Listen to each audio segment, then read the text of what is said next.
Once upon a time, there was a man I was engaged to, someone I thought I'd spend my life with. But fate had other plans, all thanks to my sister. In those dark days, I was devastated. Now, though, I found new joy, and I'm eager to share it with my sister and my ex-fiancé.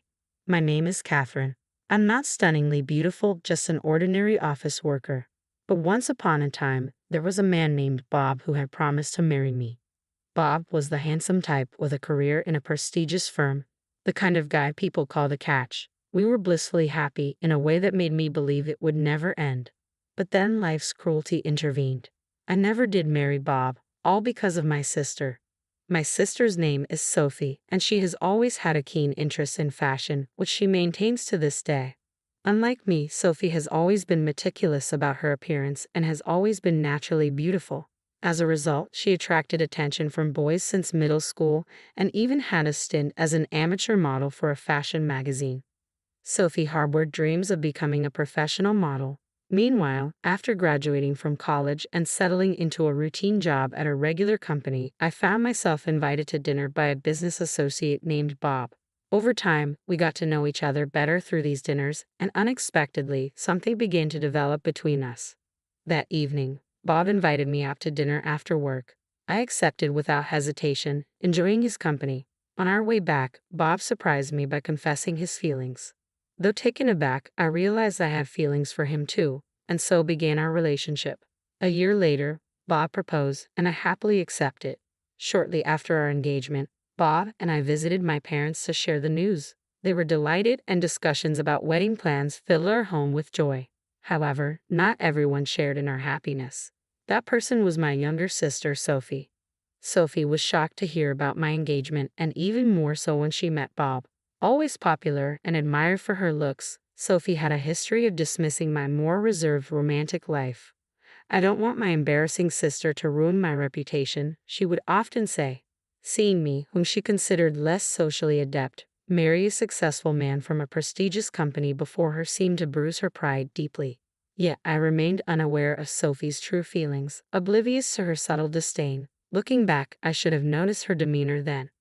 One day, Sophie casually asked, "Since you're going to be my brother-in-law, can we exchange contact information?" Bob and I saw no reason to refuse, so we exchanged numbers without hesitation. As I neared the end of my job tenure, there were many late nights spent wrapping up projects. Then, on a day when my parents were away, Sophie put her plan into motion, a plan she likely devised long before. Knowing I would soon leave our family home to live with Bob, Sophie seized her opportunity. She called Bob, fabricating the story. "Bob, my sister suddenly came home sick. Our parents are out of town, and I'm feeling uneasy being alone. Could you come over?" Deceived by her ruse, Bob, who was just finishing work, rushed to our house without suspecting anything amiss. I rushed over because I heard Catherine was ill. "Where is she?" Bob's concern was palpable, and naturally, he assumed I was home. But Sophie quickly admitted, "I'm sorry, Bob. I lied to you. My sister isn't sick, she's still at work." Instead of anger, Bob responded with a puzzled expression. "Why would you lie about that?" Sophie, visibly nervous, began to explain. Meanwhile, after finishing my workday, I arrived home to an unexpected sight. Bob was there.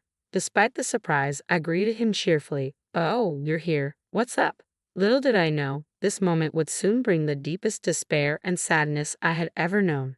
"Catherine, I'm sorry. I think we should break up." Bob's words hit me like a sudden storm. Unable to grasp their meaning at first, I stammered, "What? Are you serious? Break up? What's going on?" As I pressed for answers, Sophie entered the room, casting an uneasy atmosphere over us all. "Catherine, the truth is, I've been seeing Sophie. I'm sorry, but I've fallen in love with her more than I realized." Bob's words left me stunned and confused. Still reeling from the shock, Sophie added, "I'm sorry, Catherine, but Bob has decided to marry me." I felt utterly lost and devastated. Then Sophie, with an awkward attempt at comfort, said, "You might not want to attend our wedding ceremony, but please come to the reception, won't you?" Tears were all I could manage. Sophie had stolen my fiancé away from me. I felt abandoned, and the pain was overwhelming. My parents were deeply concerned, watching helplessly as I withdrew into my room. Having already quit my job, I felt utterly powerless. Messages from my former coworkers asking about the wedding plans only intensified my sorrow. I could only reply, explaining it would be a simple family affair. Months later, I found myself in a new and unfamiliar place, determined to begin anew and find true happiness. After the painful breakup with Bob, I had withdrawn for a time, but a newfound determination welled up inside me. Why should I continue to suffer? It was time to move on. Things progressed swiftly from there. I spoke with my parents, deciding to leave home and start afresh in a completely different environment. The new place was serene, surrounded by lush greenery. My parents supported my decision wholeheartedly, assisting me greatly with the relocation. Shortly after settling in, while taking a moment to relax, my mom approached me with surprising news. "You were in your room. Bob visited. He explained everything that happened between you two and apologized." I couldn't fathom why my parents were apologizing. What Bob had done was beyond forgiveness. Yet there they were, even kneeling in remorse. "We've also heard about Sophie. We understand you can't forgive her, Catherine, but she's our daughter too," my parents explained, visibly torn. My parents were deeply troubled by Sophie's actions, knowing the pain she had caused me. Despite their disapproval, Sophie seemed to have made her choice and went to Bob. From then on, Bob began a daily ritual of coming to our house, pleading for forgiveness and seeking approval for his marriage to Sophie. Faced with Bob's persistence, my parents eventually felt compelled to relent. That's why they apologized to me for accepting his union with Sophie. "I honestly don't dwell on it anymore, but I understand how you feel," I replied with a bittersweet smile, holding back the tears. My mom was visibly emotional, while my dad wore a pained expression of apology. Despite everything, I reassured him, "When I have children, I'll lean on you both a lot." Their faces softened into smiles at my words. Mom, still teary-eyed, added, "Don't hesitate to reach out if you need anything." As I settled into my new life and found some peace of mind, I began working at a cozy little restaurant. The team was small, but the atmosphere was bright and welcoming, which I appreciated greatly. The banter among the staff, especially the teasing directed at the manager Steve, added to the warmth of the place. A few months into my job, a pivotal event unfolded that would shape my future. It happened one evening as Steve offered me a ride home after work and confessed his feelings for me. I was taken aback and uncertain. Steve was genuinely a good guy, kind-hearted with both charm and a friendly demeanor that appealed to many. Yet I couldn't shake off the past hurt that still lingered within me. I feared the possibility of facing abandonment once again. Steve seemed to sense my hesitation and assured me there was no rush for an answer before heading home for the day. Despite the initial awkwardness, the familiar camaraderie with the part-time staff and Steve's kindness helped ease my worries. Deep down, I felt my heart had already made a decision. During a break, I discovered something about Steve's past. It turned out he had been betrayed by someone he had been dating and had a rough experience at his previous workplace before joining the restaurant. We shared a similar pain of betrayal by those we trusted. That day, I chose to accompany Steve home to listen to this story. Along the way, he opened up about his past. He had previously managed a store, but due to certain events, the store lost credibility and eventually closed down. Steve bore the brunt of the blame and lost his job as a result. After hearing Steve's story, I felt compelled to share my own reasons for being at the restaurant. When I finished, Steve looked at me kindly and said, "You've been incredibly strong." His words meant the world to me, acknowledging my resilience despite the pain I'd endured. It was exactly what I needed to hear. I did my best. Despite being betrayed by someone I loved, I managed to pick myself up, I confess, acknowledging the difficulty of my journey. To which I added sincerely, "You've done amazingly well too." Steve's smile grew wider, and in that moment, I found the courage to respond to his earlier confession. "Since that day, I might be a handful, but I hope you'll be patient with me," I told him. From then on, the teasing from the part-timers at the restaurant increased, but it was all in good spirit. "Congratulations. Wishing you both a lifetime of happiness." They cheered, genuinely happy for us. That's a bit premature. There's a right time for that line, and it'll come around again. When it does, you'd better let me say it, Steve teased, a bit flustered as I laughed along with everyone else. It was a moment of pure joy, a typical day in our lives, until things took a turn. For the second time in my life, I was proposed to. Without hesitation, I accepted, determined to find lasting happiness this time. I believed Steve was the one who could truly make me happy. I visited my parents' house for the first time in a while to share the news, and they were overjoyed. Opening up about Steve, I felt their support as they said, "Please make our daughter happy. We trust you." "I will make Catherine happy," he asserted confidently. After chatting for a while, my dad hesitated before sharing, "Sophie and Bob are going to get married." He mentioned that an invitation might arrive, but insisted I needn't worry about it. Truthfully, I wasn't bothered. I was too wrapped up in my own happiness. In fact, I wanted to celebrate it openly. When I expressed this to my parents, they responded warmly, "If Catherine feels that way, then we trust your judgment." Sure enough, a few days later, an invitation to Sophie's wedding arrived. I decided we would attend together. Dave and I had opted for a simple legal marriage due to Sophie's impending wedding. We felt it would be less overwhelming for our parents and relatives to stagger our celebrations. We promised ourselves a proper wedding ceremony once things had settled down. On the date of Sophie's wedding, Steve and I arrived together at the venue. It had been a while since we had seen Sophie and Bob. Bob appeared weary, and there was a tension in the air as we exchanged greetings and introductions with family. When I proudly introduced Steve as my husband, Sophie's reaction was visibly surprised, etching the moment into memory.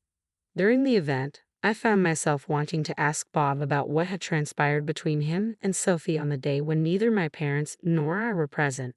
Bob initially hesitated but eventually began to confide in me. According to him, when Sophie called him that day and informed him falsely that I was suddenly ill, Bob decided to wait for me. Sophie then arrived with strong drinks, coaxing him to indulge. Despite not being a heavy drinker, Bob had a few too many and became intoxicated. In his vulnerable state, Sophie took advantage of the situation, seducing him. Bob admitted that Sophie's beauty and allure played a role in clouding his judgment. Despite our engagement, he succumbed to temptation, and from then on, his attention began to drift towards Sophie. After hearing Bob's confession, his repeated apologies seemed insignificant to me. Honestly, I felt indifferent. What mattered most was finally knowing the truth. Meanwhile, Steve and Sophie were engaged in a conversation nearby. I was curious about their discussion but decided to inquire later, considering Sophie's upcoming wedding. On our way home, I couldn't resist asking Steve, "Were you upset when you were talking to Sophie?" Steve sighed. "As I mentioned before, she's my ex who betrayed me. But that's not all. She's also the reason I lost my job."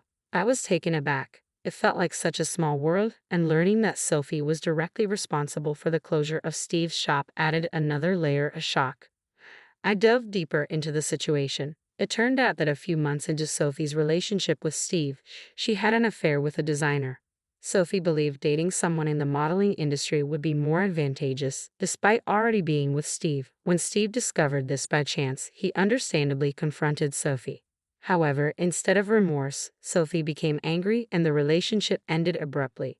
Sophie's anger didn't dissipate. She went further, fabricating a fake photo of foreign objects and dishes from Steve's restaurant and shared it on social media. Given her modeling career, she had a substantial following, and the photos quickly went viral. The negative publicity reached Steve's boss, who had entrusted the business to him amid declining profits. The resulting closure of the restaurant led to Steve losing his job, with him unfairly shouldering the blame. Steve harbored deep resentment over the incident. Not knowing the true culprit behind the fabricated photo, he was left without a target for his anger. Amidst the turmoil, Steve finally discovered the truth during a casual drink with a friend. His girlfriend's friend had seen Sophie boasting on social media about causing the closure of a restaurant. Unaware that the restaurant belonged to Steve, the friend relayed this information to Steve. Though Steve now knew who was responsible, it was too late to take any action, so he resolved to make a fresh start elsewhere. It was then that Steve and I crossed paths. I approached Steve with an apology. "I'm sorry for what my sister did. I'm the sister of the person who caused so much trouble in your life. I didn't know how to face you. I was afraid you might hate me." Steve's response was unexpectedly kind. "It's all in the past, Catherine. None of this was your fault." His words brought me immense relief, reaffirming our decision to pursue happiness together once more. Later, Sophie faced consequences for her actions. She had arranged a photo shoot at an unexpected location, our home, known for its lush greenery and picturesque backdrop, ideal for modeling. This shoot was evidently part of her ambition to pursue a modeling career. The incident took place during dinner at a restaurant she had visited, which happened to be Steve's. Since I no longer worked at Steve's restaurant, I heard about this incident afterward. Upon recognizing Sophie at the entrance, Steve promptly intervened, stating firmly, I'm sorry, but I can't allow you to enter. He refused Sophie and her group access, prompting the staff to inquire about the situation. Steve proceeded to disclose Sophie's past actions and the hardships he had endured because of her. She has a criminal record, and I have evidence to support it. I can't risk a repeat of past troubles, so I must refuse her entry. There was stunned silence among the staff, and Sophie visibly paled at Steve's words. Moreover, Steve declared his intention to inform the president of the company where Sophie was poised to start about her troubled history. The individual who had scouted Sophie was taken aback and urged Steve to reconsider, but Steve remained resolute in his decision. As a result, Sophie's scheduled photoshoot was canceled, and news of the incident spread throughout the industry, shattering her aspirations of becoming a model. No one wanted to associate with someone who had caused such a significant scandal in the past. Adding to this, I learned from my mom that Bob's company had been experiencing declining performance lately, and he was now under consideration for demotion. She appeared concerned about what the future held for both of them. Despite the tumultuous events, Steve and I continued to enjoy our days together happily. Today marks the eve of our long-awaited wedding. We've both overcome challenges in the past, but now we're filled with joy. There's also a new life growing within me. Congratulations. Wishing you a lifetime of happiness. The staff from the restaurant where we first met cheerfully repeat this familiar phrase. Thank you, I respond gratefully, stating before everyone, I pledge to cherish our family always and to seek